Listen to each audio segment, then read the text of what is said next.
ponencia de Aura María Díaz Cáceres, egresada de Cal Unida en Santander, Colombia, con tema Desafíos de la seguridad a nivel local y regional de los líderes ambientales y agrarios en tiempos de una antirreforma agraria en el departamento de Santander. Voces desde el movimiento campesino. Escuchamos su voz. Hola, buenos días, buenas tardes, ¿cómo están? ¿Me confirman si ahí está proyectando, por favor? Sí, podemos ver todo. Vale, súper, gracias. Bueno, primero agradecerles por el espacio, a los organizadores del evento también. Mi ponencia es Desafíos de la seguridad a nivel local y regional de líderes ambientales y agrarios, voces desde el movimiento campesino popular y la lucha antiimperialista por el territorio de Santander, Colombia. Yo soy Aura Díaz, soy egresada de la UNILA, del programa del ICAL. Entonces, primero pues como contextualizar el lugar de fala o el lugar desde donde hablo. Hablo como una joven campesina y pues militante del movimiento popular en Colombia, principalmente pues el movimiento popular campesino y agrario. Esta investigación pues primero busca definir pues cómo se construye como esa idea de seguridad desde los pueblos frente al imperialismo pues contemporáneo del siglo XXI, pues que es el tema de este evento y cómo se gestan a partir de la organización y el calor popular de las luchas campesinas y ambientales respuestas pues a ese imperialismo desde las voces del movimiento campesino. Nos situamos en Colombia, departamento de Santander, que más o menos están en la parte céntrica del país. Santander es un territorio pues que actualmente tiene muchos problemas de extractivismo y pues que ya como muchas de las ponencias lo ha estructurado vemos cómo se relacionan este tipo de con las políticas imperialistas, ¿no? Entonces esta investigación busca primero pues analizar esos desafíos de seguridad que tienen y enfrentan día a día los líderes y lideresas campesinos y ambientales en el departamento, en algo que denominamos como una antirreforma agraria, lo que entendemos pues como un conjunto articulado de mecanismos legales, también donde participa el Estado y extralegales, como donde están las fuerzas paramilitares también o paraestatales, y las fuerzas violentas, pues que bloquean de alguna forma pues esa transformación estructural sobre el poder de la tierra. En el contexto, pues recordemos que Colombia es uno de los países donde más se han reportado asesinatos de defensores de el territorio, sobre todo defensores ambientales, pero también defensores que tienen que ver con las cuestiones agrarias, de distribución de la tierra y demás. Y vemos cómo pues esa violencia se enmarca y responde pues al sistema del imperialista, ¿no? Entonces, desde esa perspectiva, se recogen las voces del movimiento y se recogen las voces el movimiento que articula y aglutina estas fuerzas comunales y campesinas alrededor del CNA, que traduce Coordinador Nacional Agrario, que es como el movimiento donde se articulan todas las luchas campesinas, más o menos desde el 98, y donde están pues las organizaciones de base. A partir de ahí se trabaja pues desde la epistemología del movimiento campesino, pero se incorporan un análisis de lo que es la disputa por las territorialidades campesinas, específicamente los territorios campesinos agroalimentarios, como una estrategia o una herramienta de poder popular que tiene banderas claras como son la soberanía alimentaria, la defensa del agua, la vida del territorio, la defensa de lo socioambiental y sobre todo pues la bandera política que es la permanencia del campesinado en el territorio. Desde ahí pues hay un marco teórico de algunos autores y autoras latinoamericanos y como una hipótesis o una idea más construida ya de esto, pues es que este tema no puede ser un fenómeno local aislado, sino pues es lo que el texto va mostrando, que es una cadena imperialista de despojo y saqueo que se están y se encuentran interconectados pues todos los territorios de Colombia, así como todas las demás ponencias que ustedes han presentado dentro de la dinámica del capitalismo global. Un contexto así rápido de la reforma agraria en Colombia. La reforma pues agraria en Colombia tiene pues, la cuestión agraria, antes de hablar de reforma agraria, la cuestión agraria en Colombia tiene sus raíces pues en en sus raíces coloniales, ¿no? En Colombia hubo algo que se llamó como antes del Frente Nacional como el INCORA, que era donde toda la institución donde se pensaba o se organizaba cualquier tipo de reforma agraria alrededor de esa estructura del Estado, pero pues eran como muy tímidas y muy lentas con el movimiento. Después vino el Frente Nacional, que de alguna manera pues excluyó a los movimientos campesinos de pensar en una reforma agraria, y después vino como la conformación de la NUC, que es una de las organizaciones campesinas más fuertes de todo el país. También está un antecedente que es como el Pacto de Chicoral, que es como un antecedente de contrarreforma agraria, apoyado por la violencia paramilitar, que de alguna manera frenó cualquier idea de reforma agraria en el territorio colombiano, y pues estuvo apoyado e impulsado por las élites colombianas, que fue pues una falsa reforma, lo catalogamos como una contrarreforma. A partir de la coordinación del CNA, el Coordinador Nacional Agrario, pues empieza a pensar en una reforma agraria integral y popular. Actualmente se habla en el gobierno de una reforma agraria integral, pero es un tipo de reforma que viene más cercana al acuerdo de paz en el 2016 y demás, pero desde el CNA se habla de una reforma agraria integral y popular, no solo de comunidades campesinas, sino comunidades pesqueras, que son las comunidades acuícolas también, indígenas y campesinos. A partir de ahí, pues hay una agenda de transformación en pensar sobre la distribución de la tierra, y no solo la distribución para los que no tienen tierra, sino ese ordenamiento territorial y cómo pensar en la capacidad productiva de esa tierra, en oportunidades de crédito, en un concepto que han hablado mucho de los ponentes, que es pensar en esa seguridad, soberanía alimentaria. No hablamos de seguridad alimentaria en los territorios porque pues es una bandera clara del movimiento popular, hablamos de soberanía y hablamos de autonomía alimentaria. Eh, pero esa reforma, la RAI, pues va más allá, sino de pensar de pronto en la redistribución de la tierra, sino en el poder de transformación y de un gobierno propio desde los territorios. El CNA tiene principalmente presencia en departamentos como Santander, el Cauca, Córdoba, Arauca, el Magdalena Medio, el Putumayo, pues está la fuerza de la construcción de poder popular de forma horizontal desde los territorios y las organizaciones de base, donde el campesinado es el principal protagonista. En paralelo, pues está este bloque de la antirreforma agraria, que viene más como un bloqueo institucional por parte de instituciones del mismo Estado y del Estado, principalmente por fuerzas políticas de la derecha y de la extrema derecha, por los terratenientes y los grupos paramilitares, que lo podemos catalogar pues ese bloqueo como en tres mecanismos, que son los mecanismos legales, los extrajudiciales, ya los extralegales, como son el paramilitarismo social, también se está hablando de los territorios, las amenazas a los líderes y lideresas, y mecanismos más violentos como son asesinatos selectivos, arremetidas paramilitares, eh, han habido asambleas campesinas donde los campesinos pues han sufrido pues tortura colectiva y desagravio. Y en un contexto donde en Colombia pues que menos del 1% de los propietarios controla el 80% de la tierra, según los últimos índices de el IGAC y del Ministerio de Agricultura.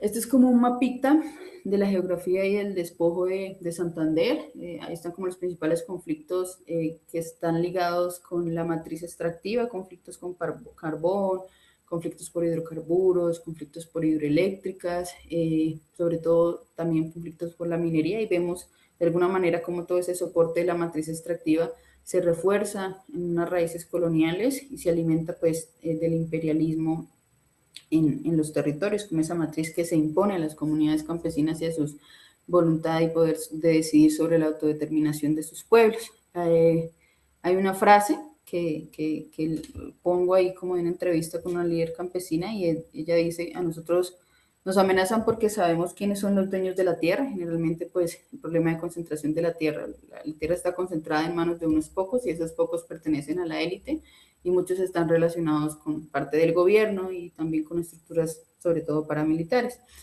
porque organizamos a la gente para que no le vendan ni el voto ni la tierra, porque sabemos dónde están las multinacionales y cuáles de ellas están sembrando palma cuando ni siquiera tienen los títulos de propiedad. Es una lideresa del Magdalena Medio y parte integrante de un comité de impulso y una territorialidad campesina. Y hay un caso específico en Puerto Wilches, no sé si relaciona a Puerto Wilches, en estos días está sonando mucho porque hay una compañera del territorio que se llama Yuberlis Morales Blanco, que es de un movimiento popular también, campesino, pero sobre todo ambiental, que está en la lucha contra el fracking. Ellas fue una de las lideresas que ganó el premio Wolf en estos días. Entonces, pues esa es una de las voces, uno de los relatos más sentidos desde el territorio, de cómo el campesinado de alguna manera se, se organiza y tiene como claro algunas líneas bases que es como la defensa del territorio y cómo se van marcando esta lucha contra la matriz extractiva y contra algo más allá que son las políticas y el imperialismo en carne viva. Esta es como la propuesta de territorialidad campesina. Los TECAM son se empezó a hablar de territorialidades campesinas desde la Constitución del 94. Ahí aparecieron las zonas de reserva campesina, sobre todo para el sur del país, en el Cauca. A partir de ahí, el campesinado en Colombia no se era reconocido en la Constitución política. Solo con el Acto Legislativo 01 del 2023, pues se empieza a ser parte de la Constitución y se modifica el artículo 64 y empieza a aparecer la palabra campesino. Antes éramos reconocidos como productores agrícolas. No se nos reconocía nuestra dimensión ni cultural, ni ambiental, ni social, ni política. En el 2024 aparece una figura territorial que se viene construyendo desde el Coordinador Nacional Agrario, pero que se remonta hasta décadas de por ahí 2000, 2010, que son las territorialidades campesinas, los territorios campesinos agroalimentarios, que traduce TECAM. Y pues en el gobierno de aires izquierdos en Colombia, pues se sale el decreto 780 del 2024 y donde se configura y de alguna manera pues da algunas estrategias jurídicas para esta construcción de formas de territorialidades en los territorios campesinos y cómo se van gestando en el movimiento popular como una herramienta de poder popular y construcción desde los territorios. Entonces, en este sentido, los TECAMPOS son territorios habitados, pensados, pero sobre todo organizados por comunidades campesinas con un gobierno propio y con unas banderas claras que son como que no al extractivismo y la lucha por el imperialismo y se articulan de alguna manera las luchas internacionales de la mano de Vía Campesina y de la CLO. En este sentido, pues también se habla de cómo estos territorios son espacios vividos, así como dice Arturo Escobar, y de alguna manera como el campesinado pues tiene sus relaciones sociales, culturales y tiene su visión de mundo, ¿no? Y ahí también está uno de los temas que han tocado ustedes, como es la soberanía alimentaria, el cuidado de semillas, la defensa de la vida, el no al extractivismo, el sentido y el reconocimiento de la naturaleza y los bienes comunes dentro de la vida y la lógica del campesinado que se alejan de la lógica mercantil del capitalismo y del imperialismo pues, que se impone en los territorios. Ahí también tenemos a Renat Vega Cantor, que ha teorizado mucho sobre el territorio, sobre todo sobre Colombia. Y específicamente en el tema de seguridad, pues esta figura territorial es un campo en disputa y su existencia en algunos de los territorios pues deja clara en amenaza a los líderes sociales y campesinos que lo impulsan. Hay varios líderes y sobre todo lideresas mujeres que han sido amenazados y desplazados del territorio. Este es un mapa que traje ahí como para información de dónde se han pasado solicitudes de territorialidades campesinas en Colombia, en Santander, perdón, en el departamento, y actualmente pues hay más de 145 solicitudes a nivel nacional y 40 en trámite. Entonces, de alguna manera es como con esta estrategia de poder popular, el campesinado se va disputando su territorio y su construcción de gobierno propio como una alternativa al sistema capitalista y ese imperialismo, pues que, como diría Lenin, pues es la fase más avanzada del capitalismo en el territorio y de alguna manera pues concentra la producción del capital y la concentración de la tierra, ¿no? También hablamos de la necropolítica en los territorios, ahí traemos a Mambé y pues cómo en esta necropolítica se elige quiénes viven y quiénes mueren en los territorios campesinos, ¿no? Y en Colombia y en Santander, ahí son unos datos del INDEPAC del 2024, se han desplazado casi 200.000 personas en el territorio desde el 85, que son cifras registradas, algunas se registran, ahora pensemos en las que no se registran en las bases de datos, y desde el 2016 al 2024, pues hay 34 líderes asesinados en Santander. Esto viene después del acuerdo de paz y algunos han tenido que irse a vivir de hecho a otros países, salir de sus territorios, pero pues actualmente hay muchos líderes amenazados y otros que pues ponen ante el Ministerio del Interior las amenazas, pero no se hace nada, así como el Estado de alguna manera no los protege. Hay mucha concentración y problemáticas alrededor de esa matriz extractivista, pero solo también de la matriz de la producción de palma, los territorios como el Magdalena Medio. Y hay un tipo de perfilamientos al que sufren los movimientos, el movimiento campesino, que son unas características como son integrantes o simpatizantes del Coordinador Nacional Agrario, de lo que se conoció como el Congreso de los Pueblos y la Cumbre Agraria Campesina, integrantes de movimientos campesinos y organizaciones populares de base, sobre todo el campesinado de asociaciones de sin tierra. ¿Y qué tienen en común? Pues la formación política e ideológica clara que tienen estos líderes, la denuncia pues a los crímenes ambientales, sociales y demás, la defensa socioambiental que realizan en el territorio, la formación en derechos humanos y la actuación también en materia de derechos humanos y la construcción alrededor de lo que son las territorialidades campesinas. Y pensamos estas territorialidades campesinas también como, y ahí traigo a Porto González, como esas formas de organización que se rigen por lógicas diferentes al capital y al mismo Estado contrainsurgente, ¿no? Donde están esas alternativas de cuidado y de vida. Algunas estrategias de resistencia, de autoprotección y seguridad colectiva desde los territorios, pues algunas son como el sistema de alertas temprano, que son como redes de comunicación entre presencias de grupos, ante la presencia de grupos armados en los territorios, las rondas campesinas y nocturnas, ahí también están como las guardias campesinas que las comunidades campesinas con articuladas también y con el movimiento indígena pues empiezan a formar como las guardias campesinas para defender el territorio.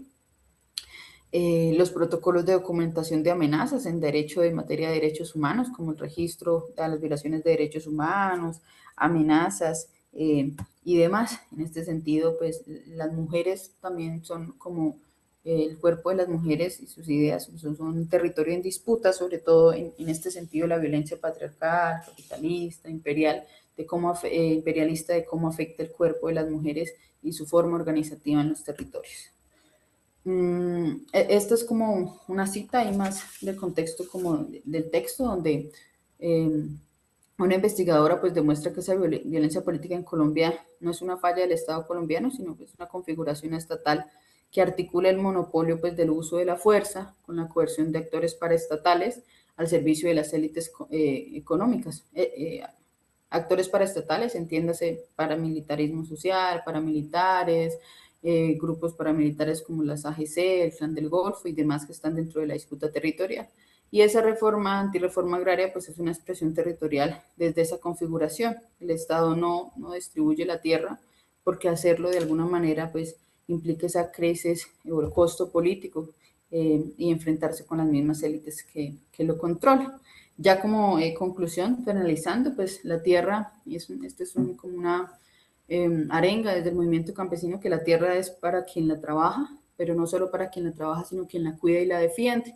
En este sentido, pues la seguridad de los líderes campesinos depende en parte de la correlación de fuerzas, es una idea, porque mientras que no se imponga un costo político a esos asesinatos y amenazas y a las formas del extractivismo y del imperialismo en los territorios, pues seguirán estos delitos en la impunidad y pensarse en una autoprotección colectiva y de articulación no solo nacional sino internacional antiimperialista, pues sería una respuesta a esa estructura de la violencia estructural.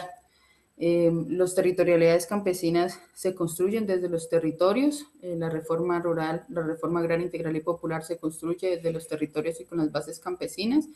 La transformación estructural viene desde abajo, desde los territorios, con organización y poder popular, y ahí nosotros pues como académicos comprometidos con las transformaciones sociales, diría Flas Borda, pues tenemos un papel sumamente importante en esto de la alianza entre universidades, organizaciones campesinas y populares y la construcción de este conocimiento. Santander, el territorio, pues es uno de esa resistencia antiimperialista latinoamericana porque lo que ocurre en Magdalena Medio, en el sur de Santander, pues está conectada con algunos de los lugares que ustedes exponían en este evento, como son la Triple Frontera, la Pachamama, que Eugenio, el compañero, no ha expuesto, pero la Pachamama, Cuba, Venezuela, nuestra América en general, por tanto, pues es una lucha local y tenemos un horizonte que debe ser continental. Eh, Pensarnos de pronto en esas conexiones directas y cómo alimentar lo que todos expresábamos como en este evento y pensarnos más allá, superando de pronto las fronteras y alimentando esa articulación internacional y salida y solución desde el antiimperialismo. Esta es una imagen como de cierre de uno de los procesos campesinos y donde también se hacen talleres de autoprotección sobre todo en materia de derechos humanos y temas como son, bueno, la lucha antipatriarcal, la lucha feminista, la lucha antiextractivista y todas las luchas pues anticapitalistas y antiimperialistas desde los territorios. Sería por ahí la presentación. Gracias por la atención. Muchísimas gracias. Si hay algunas preguntas a Aura, a Andrei, a Lucas, entonces seguimos. Ah, hay ponencia de Vladimir Goliny, qué sorpresa, con tema de la doctrina Don Roe como nueva fase de la expansión estadounidense en el hemisferio occidental. Y yo también tengo la presentación.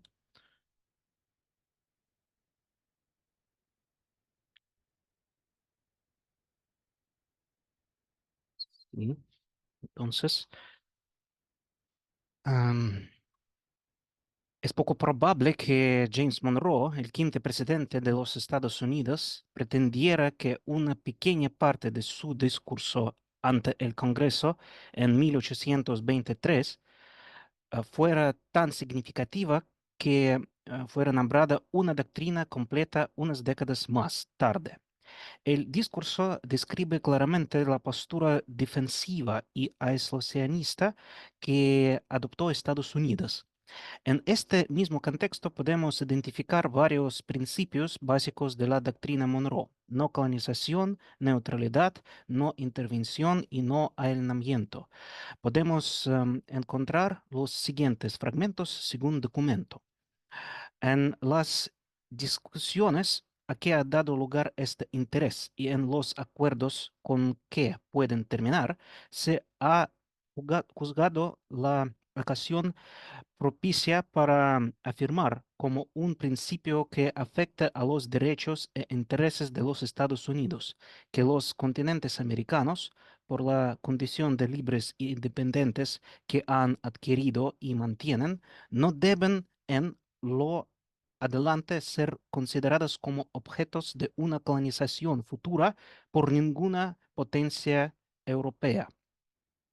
En la guerra entre esos nuevos gobiernos e España, declaramos nuestra neutralidad en el momento de reconocerlos.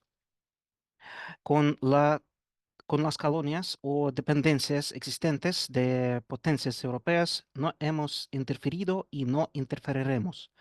Nuestra actitud con respecto a Europa es la de no interferir en los asuntos internos de ninguna de esas potencias, etcétera. Otros presidentes de Estados Unidos en el siglo XIX han hecho repetidas referencias a los principios de Monroe,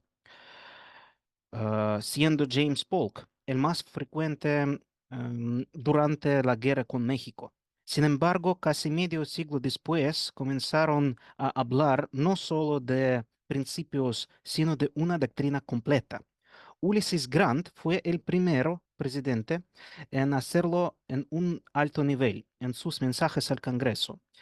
Esto fue en relación con la inclusión de la República Dominicana en los Estados Unidos. Al mismo tiempo, sus propuestas no cambiaron la interpretación de los principios iniciales de ninguna manera. Esto no se puede decir de los discursos y acciones de Theodore Roosevelt a principios del siglo XX.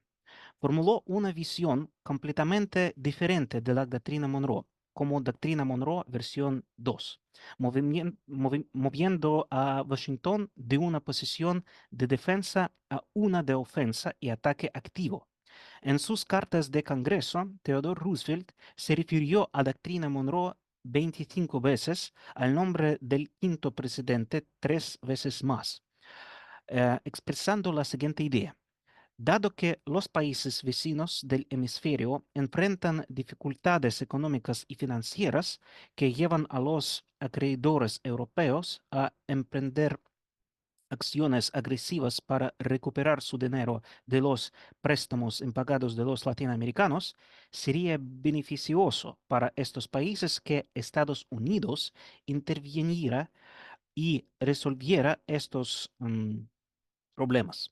Esta intervención implicaría que Washington tomara las medidas necesarias para que las naciones latinoamericanas problemáticas quedaran bajo su control directo, en lugar de estar bajo el control de los europeos, lo que Roosevelt consideraba inaceptable.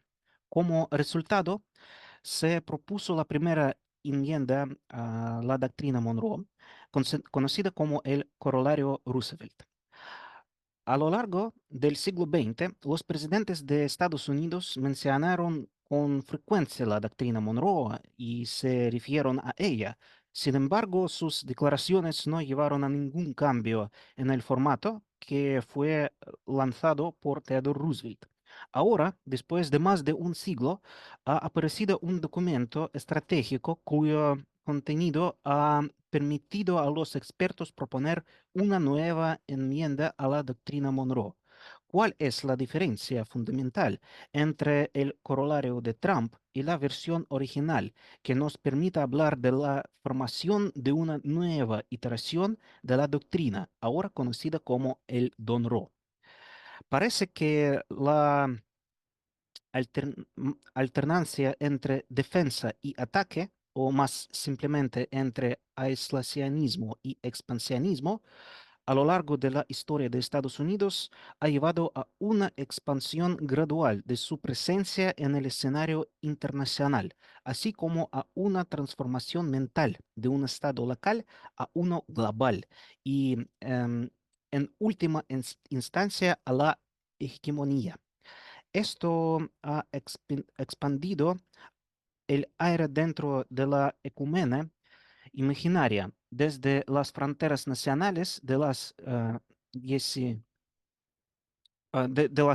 13 colonias originales hasta una escala más amplia. Esto, a su vez, puede haber llevado a la idea de que el aislacionismo vaya más allá de los límites habituales de las fronteras nacionales de los Estados Unidos.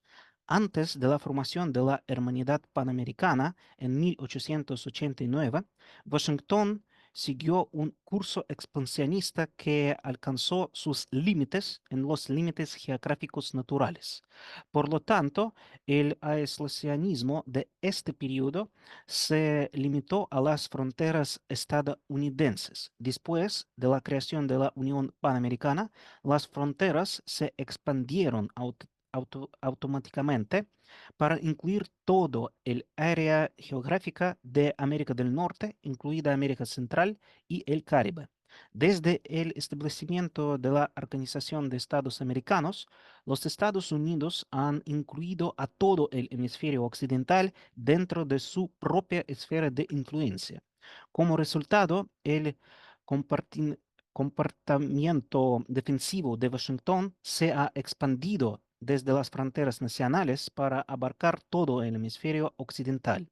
A los ojos de los líderes de Washington, cualquier agresión de Estados Unidos en esa región ya no se considera una expansión, sino más bien un asunto interno. A mediados del siglo XX, particularmente después de la Segunda Guerra Mundial, cuando el sistema económico mundial fue devastado y Estados Unidos produjo más de la mitad del PIB mundial, el enfoque cambió de la expansión regional dentro del hemisferio occidental a todo el planeta. Y esta expansión no fue solo física, con países pintados de colores de la bandera estrellada, sino también ideológica, centrándose en crear instituciones, mecanismos y herramientas de gestión que permitieran, en primero, ser controlado únicamente por Washington y, en segundo, asegurar su posición dominante y hegemonía. Ahora parece que el mecanismo para expandir los intereses estadounidenses ha llegado a sus límites. Ya no hay límite en el sentido de que mantener el sistema global con todas sus instituciones y mecanismos controlados por Washington se ha vuelto más costoso que obtener ganancias de él. Por lo tanto, es probable que Estados Unidos traslade gradualmente la carga del liderazgo mundial al nivel regional, en el contexto de la tendencia mundial hacia la macroregionalización. Este paso atrás no es una retirada, sino más bien un intento de racionalizar los asuntos internos y volver en la escena internacional como un líder renovado. Al mismo tiempo, un aspecto importante de este enfoque es el hecho de que Washington ha ampliado el alcance de sus intereses, el área de América, su macrorregión, más allá de sus fronteras nacionales reales, para abarcar todo el hemisferio occidental. Esto es evidente en la nueva estrategia de seguridad nacional, que indica que la visión de Theodore Roosevelt de control directo sobre ciertos países del Gran Caribe sigue siendo relevante. Desde una perspectiva ideal, racional y hipotética, el corolario de Trump a la doctrina Monroe podría analizarse de la siguiente manera. Washington debería retirarse gradualmente de los asuntos mundiales y centrarse en consolidar y fortalecer el sistema del dólar dentro del hemisferio occidental. Esto requeriría que todos los países latinoamericanos comier- em, comerci- comiercen- comercien, perdón, con otros países en dólares estadounidenses con la aprobación del gobierno de los Estados Unidos. Los mismos principios se aplicaron a los países del sistema interamericano, a los que se les exigiría reducir las interacciones directas con otros actores, especialmente con China. La doctrina Monroe como versión 3 no sería una medida a corto plazo para la actual administración republicana, sino más bien una estrategia a largo plazo que podría durar varios mandatos presidenciales. Por lo tanto, parece que Donald Trump simplemente está tratando de crear oportunidades para su país en las que el impacto del colapso del sistema global actual en los Estados Unidos sea lo más mínimo posible. Se puede ver que su extravagante política exterior crea caos en el que surgen oportunidades y cuando más caos haya, más otros países se distraerán con el ruido blanco de la información y más oportunidades habrá para que Washington juegue al ajedrez a su favor. Muchísimas gracias. Hay los canales oficiales de nuestro instituto. Siempre estamos abiertos y para compartir información de nuestros eventos con nuestros colegas de Brasil. Muchísimas gracias. Y entonces seguimos con otra ponencia de Eugenio Quispe Pari de ICAL UNILA con tema La Pachamama no se negocia, geopolítica del hambre, acaparantamiento del tierras y la vigencia del Ayuní Aymara en la área de los BRICS. Eugenio, micrófono.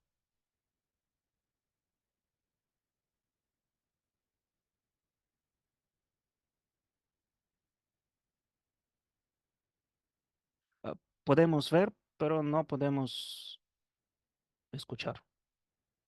Micrófono, por favor.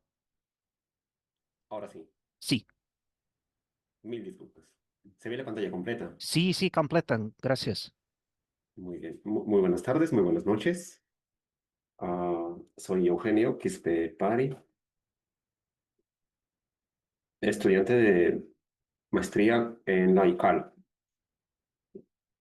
Y hoy les voy a presentar un tema titulado, que lo he titulado como La Pachamama no se negocia, la geopolítica del hambre y acaparamiento de tierras y la vigencia de la India Aymara en la era de los BRICS.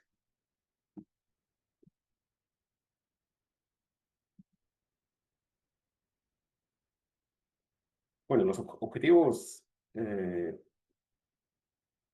de este tema son analizar la relación entre las inversiones BRICS que suceden actualmente entre los países miembros y cómo se interpreta el acaparamiento de tierras en la región andina, específicamente desde los países andinos que albergan Perú, Ecuador y Bolivia, y desde un enfoque ya meramente latinoamericano.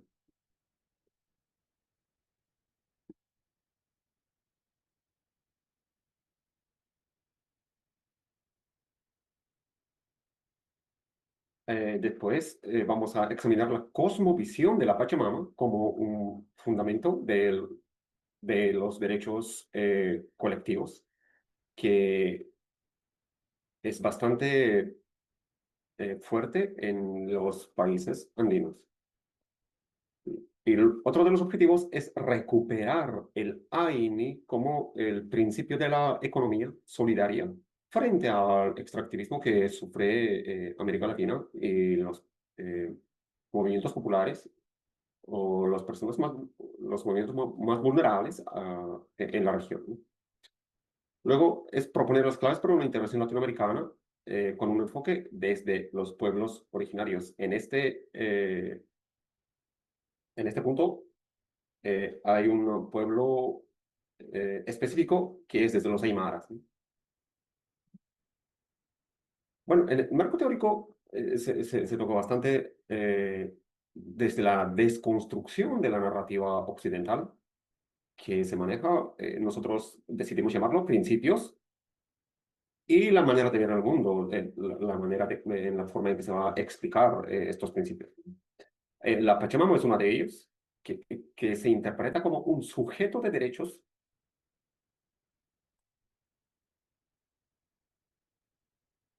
y es un recurso no explotable que está reconocida en la nueva Constitución Política del Estado Plurinacional de Bolivia desde su vigencia en el año 2010.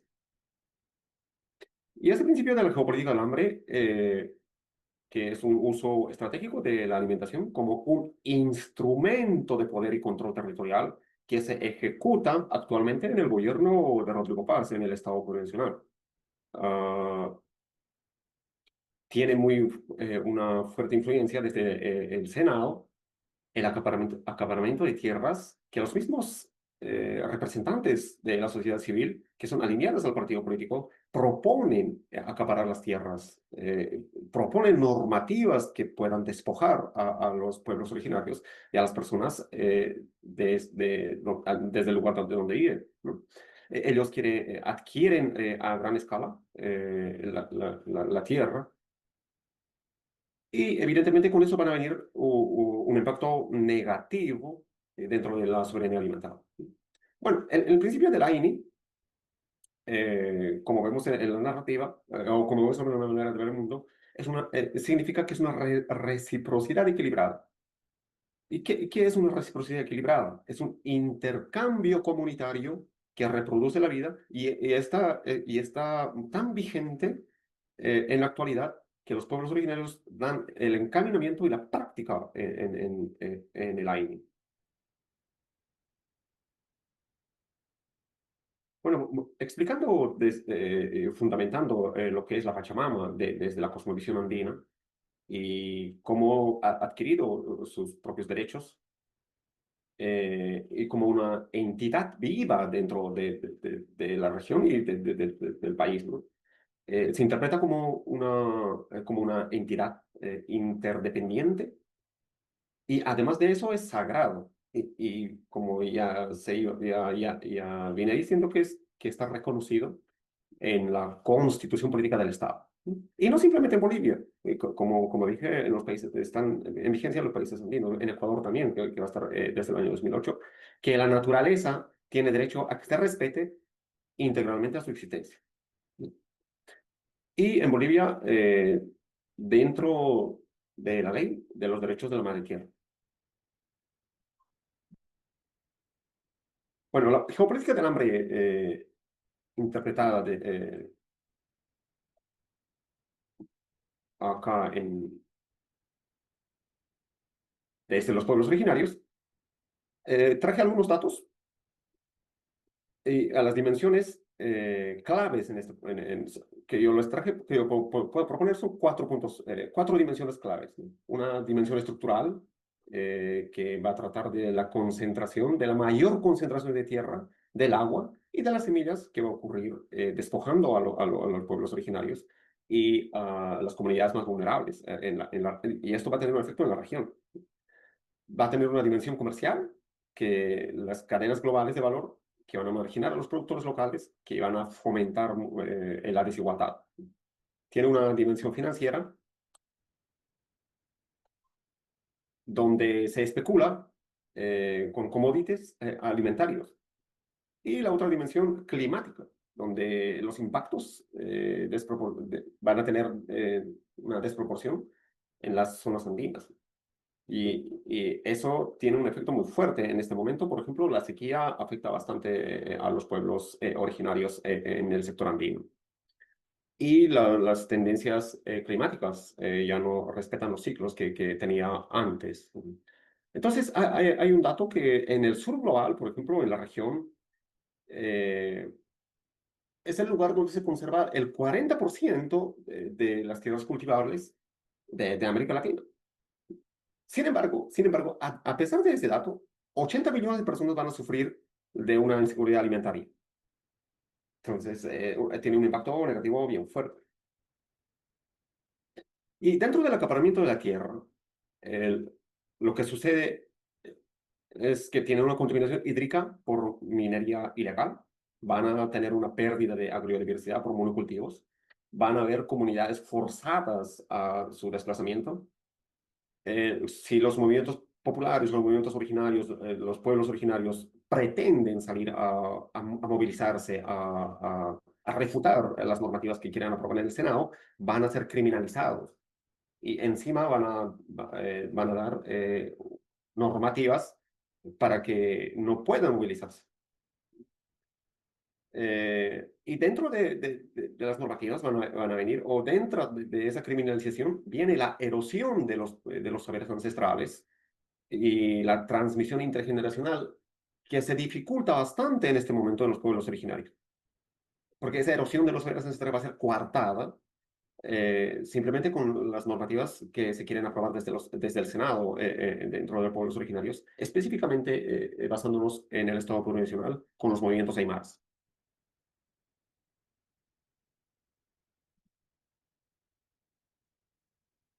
Bueno, el Aina Aymara específicamente vamos a verlos desde el punto de reciprocidad como una economía alternativa que debería tener efecto en la región y debería tener efecto de manera global, ¿no? Porque debería ser integrada para que tenga eh, mayor influencia desde la teoría a la práctica, ¿no?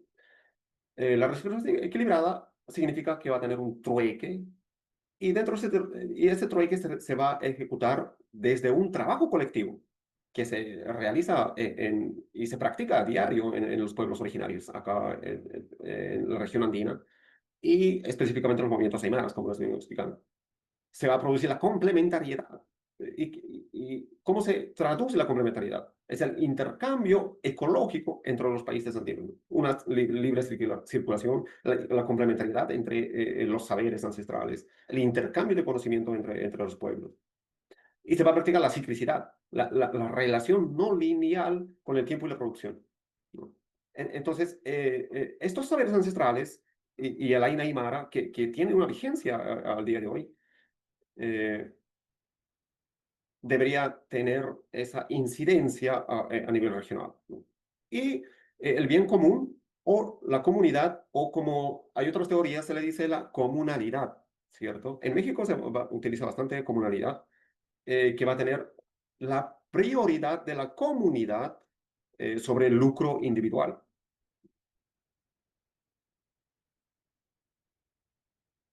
Bueno, desde el enfoque de los pueblos originarios, ¿cómo se vería ahora introduciendo estos conocimientos o el AINI desde los países andinos a los escenarios futuros de los BRICS?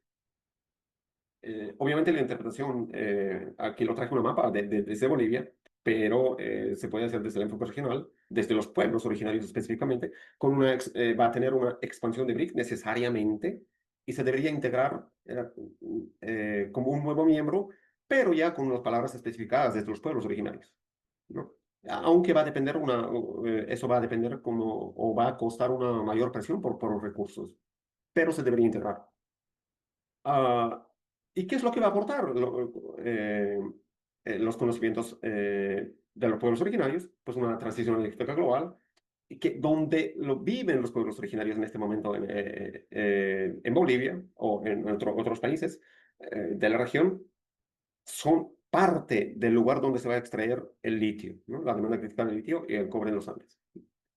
Entonces, si ese enfoque se integra a los BRICS, tendríamos una posible solución casi inmediato a la crisis climática y a la vulnerabilidad agrícola andina o la regional o nivel global. Otro de los escenarios futuros posibles con la integración de los pueblos originarios a los BRICS es el fortalecimiento de las redes de los pueblos originarios transnacionales. ¿Para qué? Para que tengamos una mayor capacidad de incidencia dentro de los... Bueno, concluyendo esta presentación, las conclusiones que yo obtuve son las siguientes, ¿no? La Pachamama, como sujeto de derecho que desafía a la lógica mercantil del extractivismo, es el fuerte del tema de la Pachamama, y el acaparamiento de tierras que continúa reproduciendo desigualdades estructurales, que no debería estar sucediendo. Y el AINI, por ejemplo, no es una simple tradición, no es una simple escritura puesta ahí porque nosotros queremos o porque nosotros interpretamos el respeto a la Pachamama, sino que es una epistemología viva con potencial transformador, ¿no? Sea regional o global. Y otra de las conclusiones es que la integración latinoamericana requiere superar el extractivismo y reconocer la plurinacionalidad que en este momento está vigente en Bolivia. Y desde un enfoque aymara, o desde los saberes de los pueblos ancestrales o los pueblos originarios, aymaras, que sirve como un puente entre saberes ancestrales y las políticas regionales. Ahí traje como una pequeña frase que dice lo siguiente: la madre tierra está cansada, pero también está en pie, marchando. Y continuamos a paso de ella.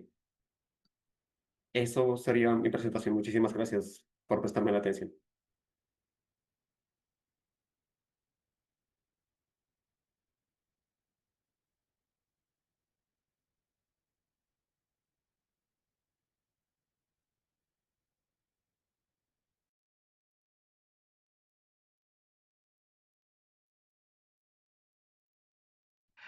Vale, sí, seguimos con ponencia, próxima ponencia, Inna Burtman, investigadora de ELA, con tema la tradición del antiimperialismo en la ideología y la práctica del gobierno sandinista en Nicaragua en el siglo XXI.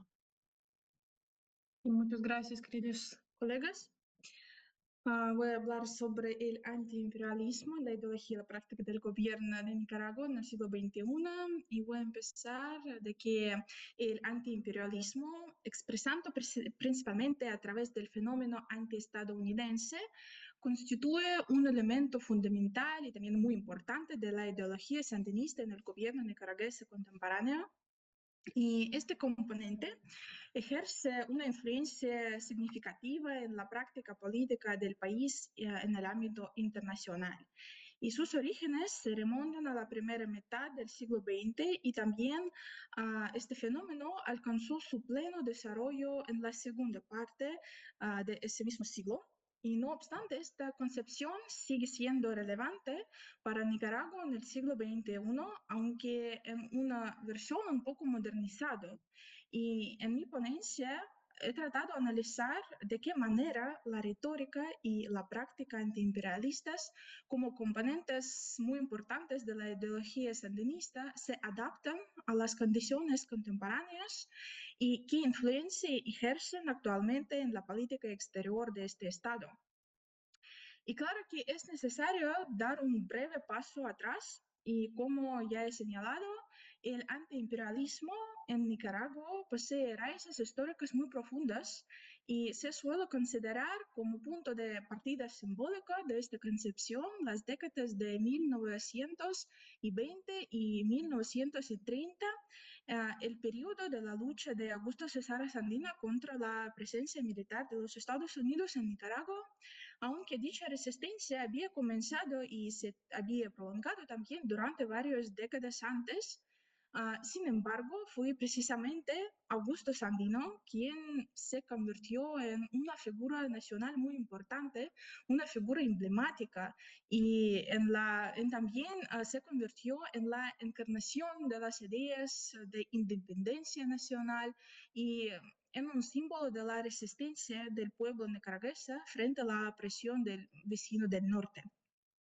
Y a lo largo de muchos años, el antiimperialismo se consolidó en Nicaragua bajo la influencia de las ideas de Augusto Sandino y también de sus seguidores.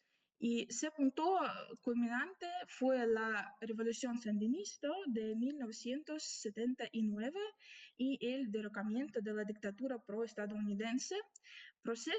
Este proceso institucionalizó el discurso antiimperialista y también antiestadounidense y lo convirtió en un pilar de la ideología estatal de Nicaragua, reflejando la aspiración del nuevo gobierno sandinista a un desarrollo independiente del vecino del norte. Y la realización de estos objetos en las últimas décadas del siglo XX se vio obstaculizado por una prolongada guerra civil en Nicaragua y también por numerosos problemas socioeconómicos internos. Y por eso, en 1990, el Frente Sandinista de Liberación Nacional, junto con su ideología de sandinista, pasó a la oposición durante 16 años. En 2007, el Frente y su líder, Daniel Ortega, lograron tomar revancha y obtener la victoria electoral.